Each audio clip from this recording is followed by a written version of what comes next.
최근 급락장이 이어지며 코스피 2,600선이 붕괴되자 반대 매매가 급증하고 있습니다. 윤석열 정부가 주식 양도세 계획을 사실상 백지화하고 공매도 제도를 개편하게 됩니다. 전세가 사라지는 분위기입니다. 서울 아파트 시장에서 전세 월세화 현상이 가속화됩니다.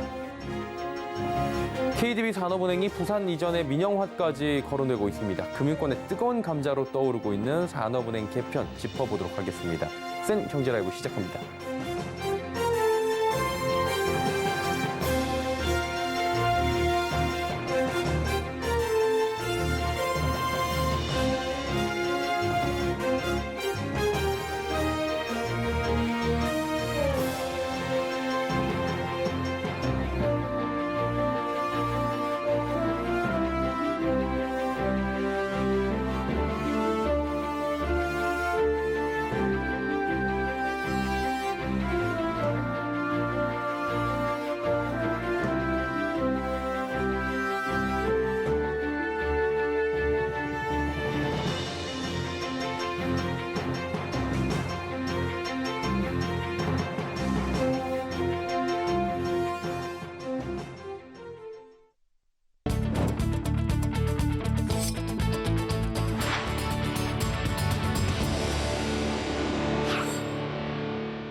시청자 여러분 안녕하십니까? 센 경제라이브 서정덕입니다. 최근 급락장이 이어지며 코스피 2,600선도 붕괴되자 반대 매매가 급증하고 있습니다. 반대 매매로 코스피 하락 압력이 높아지자 패닉셀링 우려까지 커지고 있는데요. 최민정 기자가 짚어드립니다. 최근 국내 증시 상황이 좋지 않자 증권사에서 빌린 주식을 갚지 못해 강제 처분되는 반대 매매가 급증하고 있습니다. 반대 매매는 증권사 돈을 빌려 매수한 주식 가치가 일정 수준 아래로 떨어지거나 외상 거래로 산 주식에 대해 결제 대금을 갚지 못하면 증권사가 강제로 주식을 처분하는 방법입니다. 코스피가 연초와 비교해 약 14% 하락했고 지난 10일에는 2,600선까지 붕괴되자 주식 변동폭이 커지며 반대 매매가 늘어난 겁니다. 금융투자협회에 따르면 지난 10일 기준 실제 반대 매매 금액은 238억 원으로 집계됐습니다. 미수금 대비 반대 매매 비중은 11.2%로 연초와 비교해 무려 2배 이상 늘었습니다. 특히 신용 비율이 컸던 제약바이오의 업종은 주가 급락이 이어지며 일부 종목들은 신용 비율이 0.5% 이하까지 내려간 상황입니다. 반대 매매로 인한 매도 물량이 시장에 쏟아져 나오면 해당 종목 주가 하락을 부추기게 돼 투자자들의 패닉셀링으로 이어질 우려가 커지고 있습니다. 투자자 개인 손실뿐 아니라 그 매물이 증가하면서 그 추가 그 주가 하락 압력을 받게 되기 때문에 오히려 기존에 갖고 있는 그런 보유량에 대한 가치가 또 떨어지는 그 가능성도 있거든요. 서울경제TV 최민정입니다. 윤석열 정부가 증시 개혁에 드라이브를 걸었습니다. 주식 양도소득세 계획을 사실상 백지화하고 공매도 제도도 개편한다는 방침인데요. 증시 활성화와 소액주주 보호에 방점이 찍혀 있습니다. 김혜영 기자입니다. 정부가 주식 양도세 과세 대상을 대폭 축소합니다. 양도세를 내야 하는 대주주 기준을 종목당 10억 원 이상에서 100억 원 이상으로 검토하고 있습니다. 초고액 주식 보유자에게만 과세를 하겠다는 건데 사실상 폐지 수순입니다. 이는 윤석열 대통령의 대선 공약이기도 했습니다. 증권거래세는 적정 수준으로 유지한다는 방침입니다. 다만 주식 양도소득세를 바꾸려면 세법을 개정해야 하는 만큼 국회라는 변수를 통과해야 합니다. 개인 투자자들의 불만을 샀던 공매도 규제도 손봅니다. 개인이 공매도를 위해 주식을 빌릴 때 적용되는 담보 비율을 현행 140%에서 기관 외국인과 같은 105%로 낮춥니다. 공매도 규제의 격차를 좁히고 형평성을 맞추겠다는 겁니다. 공매도 서킷 브레이커 도입도 검토하고 있습니다. 이는 주가 하락이 과도할 경우 일정 시간 공매도를 강제로 제한하는 겁니다. 상장사 임원의 먹튀를 막기 위한 제도도 시행합니다.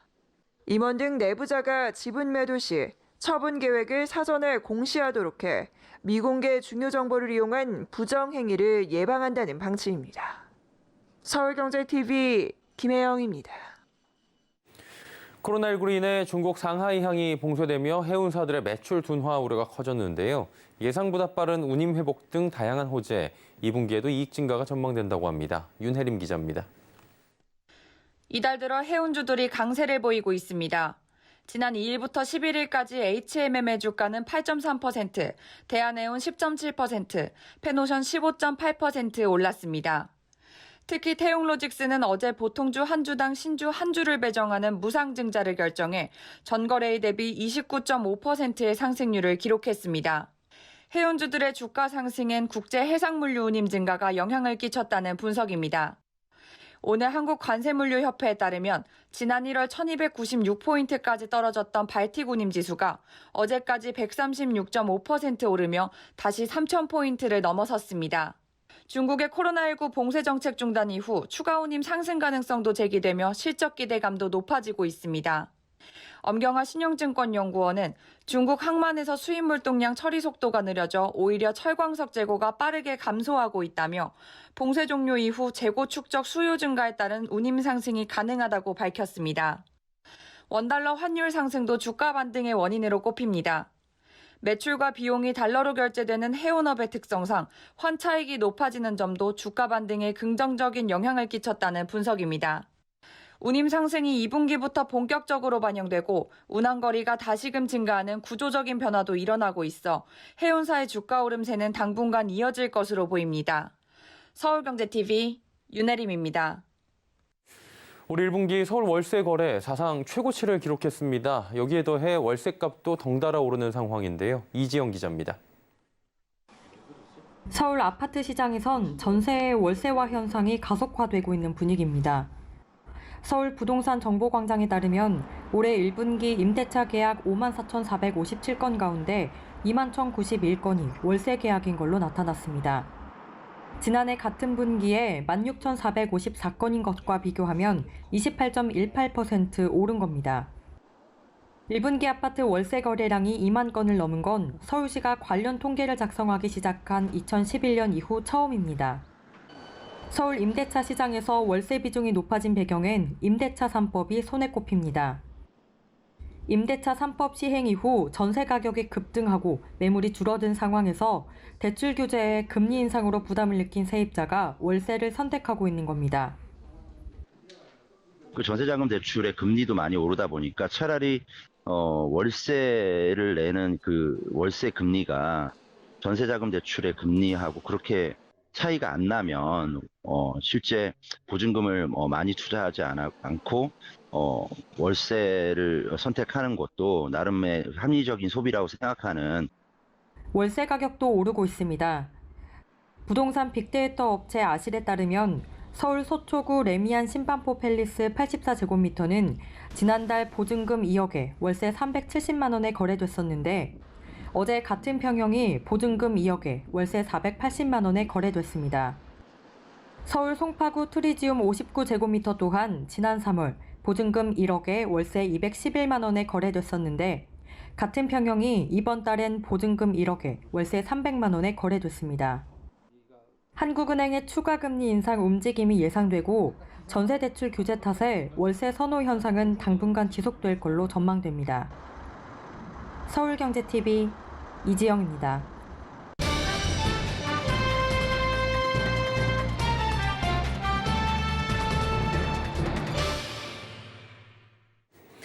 새 정부 정책과제 부산 이전이 포함되며 정책금융인 KDB산업은행이 난처한 상황에 놓였죠. 여기에 민영화론까지 거론되면서 금융권의 뜨거운 감자로 떠오르고 있는 상황입니다. 산업은행 부산 이전뿐만 아니라 역할에도 변화가 예상되고 있는 가운데 어떤 부분을 좀 짚어봐야 되는지 윤다혜 기자와 함께 이야기 나눠보도록 하겠습니다. 나와 있습니까? 네, 안녕하세요. 예, 사실 사는 부산 이전은 정부 출범 전부터 언급이 되었는데요. 지금 움직임이 어떻습니까? 네, 새 정부 출범 전부터 산업은행 부산 이전 관련해 말이 많았었는데요. 새 정부는 사는 부산 이전을 110대 국정과제에 포함하며 강력 추진하고 있습니다. 이에 따라 국토부는 이와 관련해 구체적인 로드맵을 작성할 계획인데요. 이제 부산 이전 역할을 지휘할 차기 수장에 대한 관심이 모아지고 있습니다. 차기 사는 회장으로 황영기 전 금융투자협회장이 유력하게 거론되고 있습니다. 황 전 회장은 지난 2월 윤석열 당시 대통령 후보의 금융정책 방향에 전적으로 동감한다는 기자회견에 참석했고 지지를 선언한 바 있습니다. 대표적인 윤 대통령의 금융권 인물로 분류되며 강력한 부산 이전행을 진행할지 금융권 안팎에서 촉각을 곤두세우고 있습니다. 앞서 사는이 지주회사로 전환하자는 대안을 제시한 걸로도 얘기가 나오고 있는데요. 사는은 대통령직 인수위원회 활동 기간 중 국회 정문위원회 소속 국민의힘 의원들에게 부산 이전 대신 사는을 지주사로 전환한 후 자회사인 지역개발금융공사를 부산에 설립하는 방안을 대안으로 제안했습니다. 지주사 본점은 서울에 그대로 남게 되는 건데요. 다만 사는이 제시한 대안에 대해서는 비판이 일고 있습니다. 부산 이전을 피하려는 꼼수라며 본점 이전보다 경제적인 효과가 적다는 시각입니다. 반면 산업은행 노동자들은 산은을 부산으로 이전시키려는 정치권의 외압이 자칫 적기에 금융 지원을 불가능하게 해 금융사고를 일으킬 염려가 있다고 주장하고 있습니다. 예, 그리고 요즘에 민영화론 거론되고 있다고 하는데 이 부분도 좀 짚어주시죠. 네, 산업은행 민영화는 이명박 정부에서 한 차례 추진되다가 무산된 바 있습니다. 2008년 세계적 투자은행 IB 설립을 목표로 추진됐지만 같은 해 말 글로벌 금융위기가 터지며 동력을 잃었습니다. 2014년 박근혜 정부 때 금융위원회가 정책금융 역할 재정립 방안을 수립하면서 산업은행 민영화는 백지화됐습니다. 산업은행 민영화를 추진했던 인물들이 줄줄이 요직에 거론되면서 산업 민영화가 다시 제이슈가 되고 있는 건데요. 새 정부 첫 금융위원장에 김주한 여신금융협회장이 내정된 것으로 알려졌는데요. 그는 금융정책장을 지내며 이명박 정권의 산업 민영화를 추진했던 실무자였습니다. 따라서 일각에서는 산업은행 민영화와 부산 이전 등 산은의 근본적인 구조 개편 신호탄이 아니냐는 해석도 나옵니다. 급기야 이창용 한국은행 총재 후보자 인사청문회에서는 산업 민영화 방안이 제소안되기도 했습니다. 그는 얼마 전 인사청문회에서 산업 민영화가 박근혜 정부에서 원상태로 돌아간 것에 대해 수긍하지 못하겠고 개인적으로 잘못된 결정이라고 생각한다고 말했습니다. 산은회장 후보로 꼽히고 있는 황 전 회장 역시 2008년 산은 당시 총재 후보로 유력하게 거론됐던 인물입니다. 민영화 얘기가 나왔잖아요. 시각이 어떻습니까? 연이은 매각 실패로 산은의 변화가 필요하다는 시각이 있습니다. 구정환 한국금융연구원 연구위원은 정책금융기관은 한번 설립되면 조직과 규모가 확대되는 경향이 있고 여러 이해관계 때문에 혁신이 어려운 상황도 생긴다며 국내 산업구조가 4차 산업으로 전환되는 만큼 산업은행의 역할도 진화할 필요가 있다고 설명했습니다. 하지만 재이슈되고 있는 성급한 민영화에 대한 우려의 시각도 있습니다. 전문가 얘기 들어보겠습니다. 산업은행이 소위 말하는 이제 그 정부가 들고 있는 기금에 대출 사업들의 위탁 운용들을 많이 하고 있어요.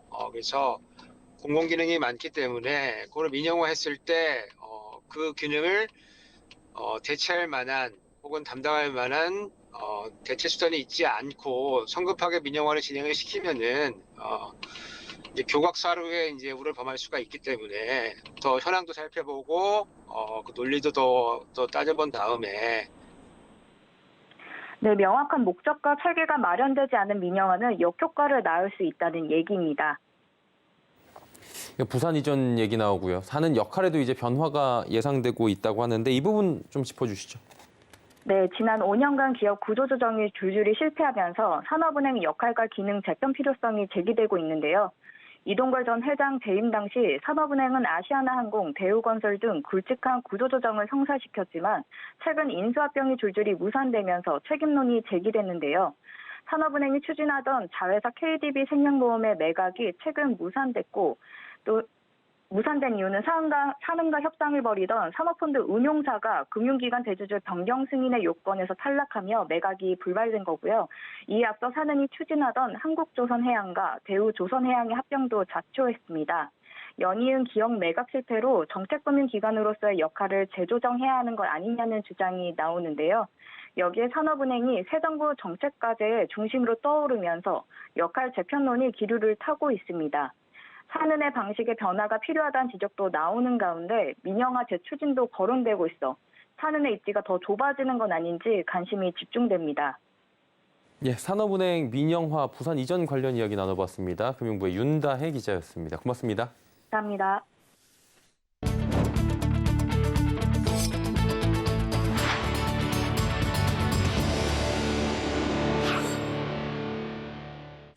코로나19로 외국인 입국 제한이 강화되며 우리 중소기업 현장에선 외국인 인력 구하기가 더욱 어려워졌습니다.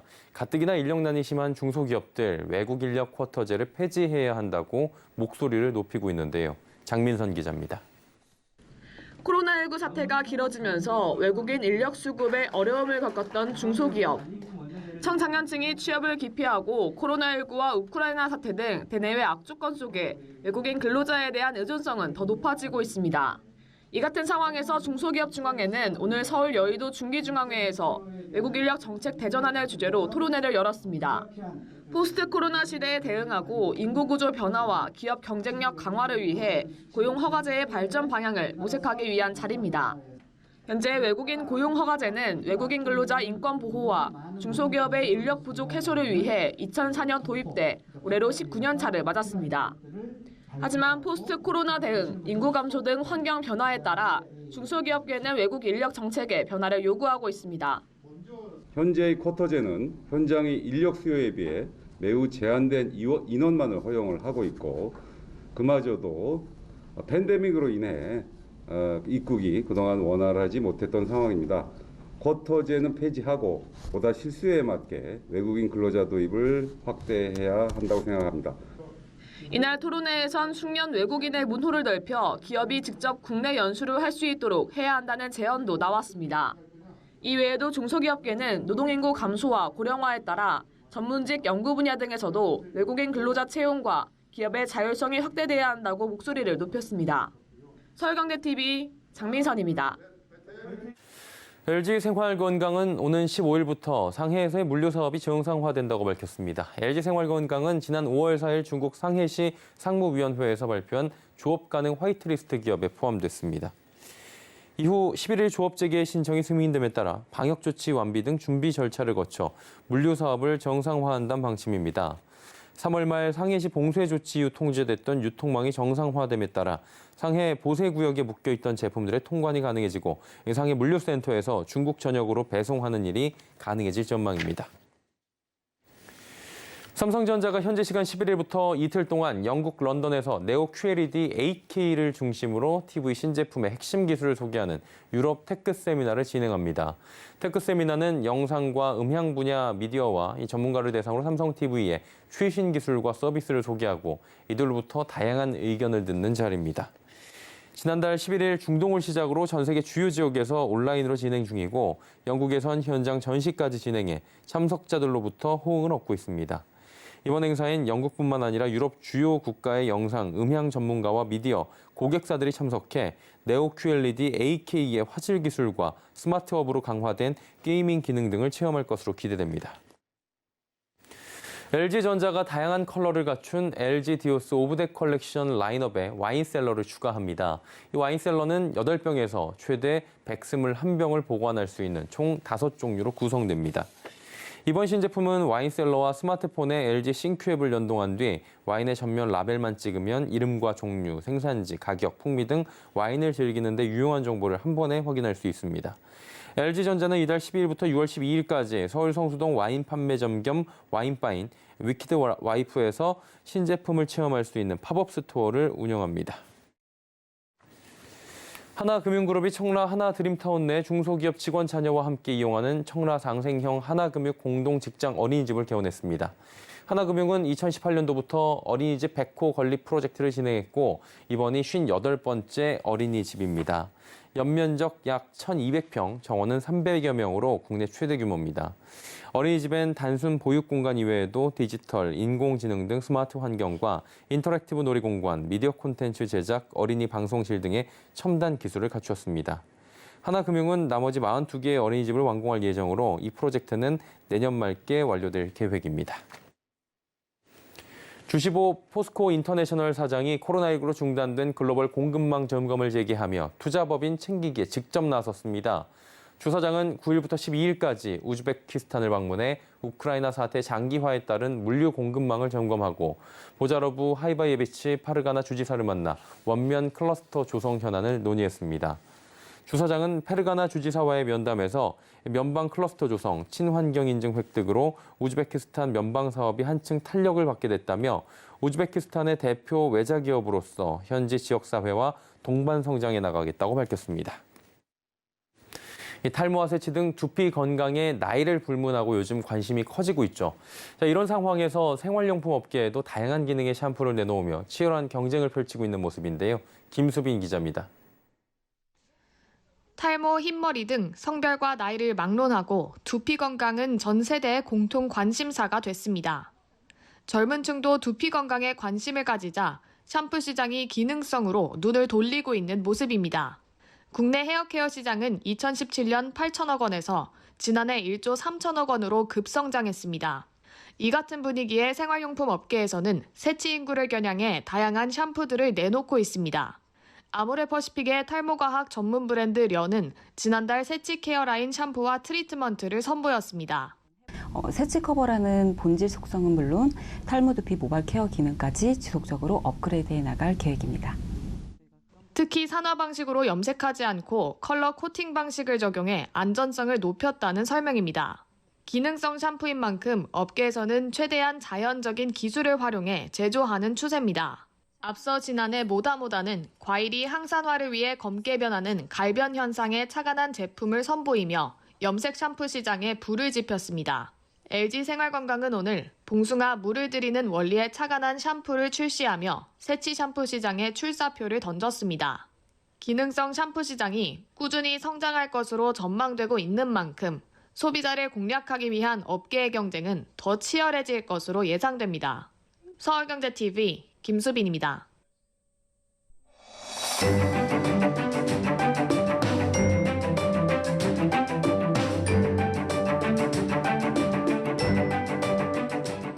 안녕하세요. K웨더 라이프스타일 예보 신지수입니다. 금요일인 내일도 서쪽은 초여름 날씨가 이어지는 반면 동쪽은 선선하겠습니다. 내일 낮 기온 서울이 25도, 대전 24도, 광주 23도 보이겠고요. 동쪽 지역은 강릉 15도, 대구 20도 등으로 비교적 선선하겠습니다. 내일 전국이 대체로 구름 많거나 흐린 가운데 경남 해안과 제주도는 오전에 비가 내리겠습니다. 또 동부 내륙에는 오후 한때 소나기가 오는 곳이 있겠는데요. 양은 5mm 안팎으로 많지는 않겠습니다. 내일 오전까지 전국 대부분 지역이 대기오염 물질의 영향을 받겠습니다. 오전까지 미세먼지 농도 나쁨 수준을 보이는 곳이 많아서 호흡기 관리에 유의하셔야겠습니다. 다음은 자세한 지역별 날씨입니다. 중부지방 아침 기온 서울과 수원 15도 보이겠고요. 낮 기온은 서울 25도, 수원 24도 보이겠습니다. 동해안 지방 속초의 아침 기온 11도, 강릉 12도로 시작해 한낮에는 속초 16도, 강릉 15도로 종일 선선하겠습니다. 남부지방 아침 기온 전주와 부산이 16도, 낮 기온은 전주 23도, 부산 21도 예상됩니다. 바다의 물결은 전해상이 잔잔하겠습니다. 다음 주 중반까지 전국에 구름 많겠습니다. 주말과 휴일에는 고온 현상이 누그러지면서 이맘때 봄 날씨를 보이겠습니다. 날씨였습니다. 생경제 라이브 저희가 준비한 소식은 여기까지입니다. 편안한 저녁 시간 보내시길 바랍니다. 고맙습니다.